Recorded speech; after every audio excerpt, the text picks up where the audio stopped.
لیکن پھر کیا ہوا کہ آہستہ آہستہ مسلمانوں کے اندر جمود پیدا ہوا اور دوسری قوتیں مسلمانوں کے اوپر غالب آنی شروع ہوئی اور مسلمان مغلوب ہو کر ان کے دستے نگر ہوتے چلے گئے. یہ وہ کیفیت تھی کہ جس کا نتیجہ ہم نے یہ دیکھا کہ میں یہ 2 سال پہلے ترکی گیا، بلکہ پچھلے سال گیا، تو وہاں میں نے ایک نوجوان سے پوچھا جو ہمارا گائیڈ تھا کہ تم نماز پڑھتے ہو؟ جمعے کا وقت تھا. کہہ رہا my mother was offering prayer, my mother was offering and my father was fasting but I am not. میں نے کہا کیوں بھائی، ایسا کیوں ہے؟ کہہ رہا بس آئی ہیو مینی ڈاؤٹس. اب یہ ہے مغربی تہذیب، کو ڈاؤٹس پیدا کرتی ہے اور دین سے دور لے جاتی ہے، نماز سے بھی دور، اللہ سے بھی دور.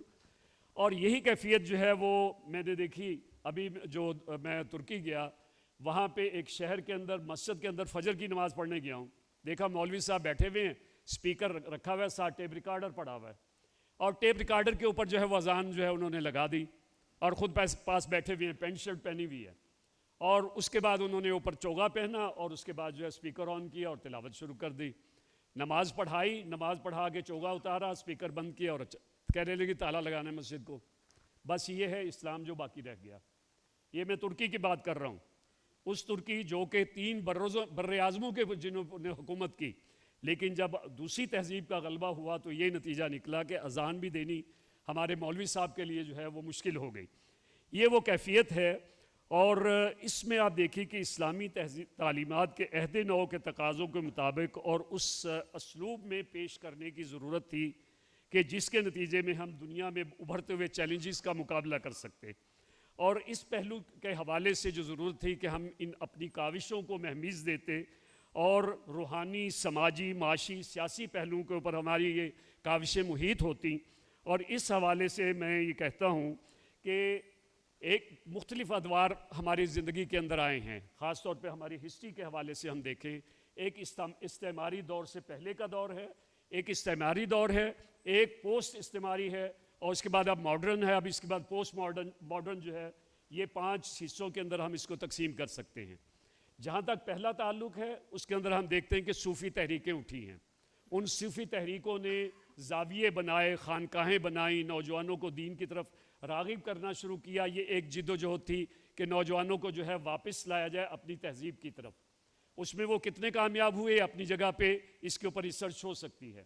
جب دوسرا دور آیا جو استعمار کا دور تھا، جس کے اندر جو ہے غلبہ پوری طرح سے مغربی تہذیب نے اس انداز میں اختیار کیا کہ ہمارے بر صغیر کے اندر جو اس وقت کے برطانوی معیشت ہے اس سے زیادہ جی ڈی پی اس بر صغیر یہ جی ڈی پی دیا کرتا تھا. جو گراس ڈومیسٹک پروڈکٹ جو ہے وہ برطانیہ سے زیادہ تھی اس بر صغیر کے اندر، اور تقریباً 100% خواندگی تھی، 100% خواندہ تھے لوگ.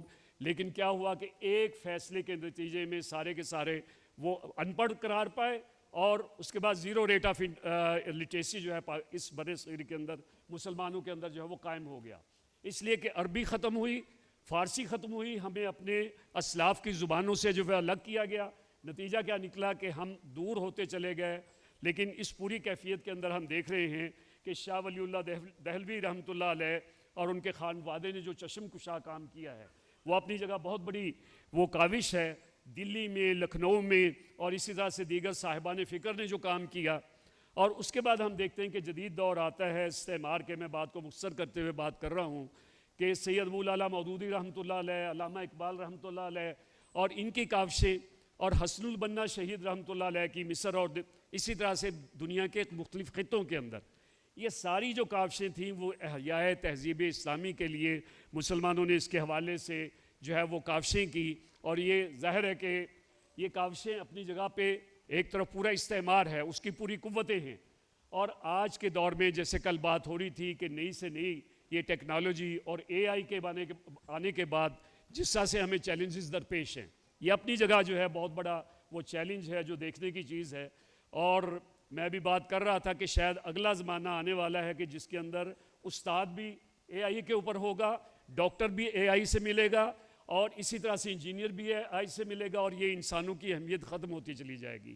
ہمیں اس کے بارے میں سوچنا ہے، اس کے لیے جد و جہد کرنی ہے، کوشش کرنی ہے کہ اس اے آئی کے دور کے اندر اور اس سے آگے بڑھ کے جو اگلے ادوار آنے والے ہیں جس کا ابھی ڈاکٹر نور محمد صاحب بھی تذکرہ کر رہے تھے، اور اس سے پہلے خالد رحمان صاحب نے بھی تذکرہ کیا کہ آگے کیا کچھ ہونے جا رہا ہے، ہمیں اس کا ادراک ہونا چاہیے، آج ہمیں اس کی سوچ ہونی چاہیے۔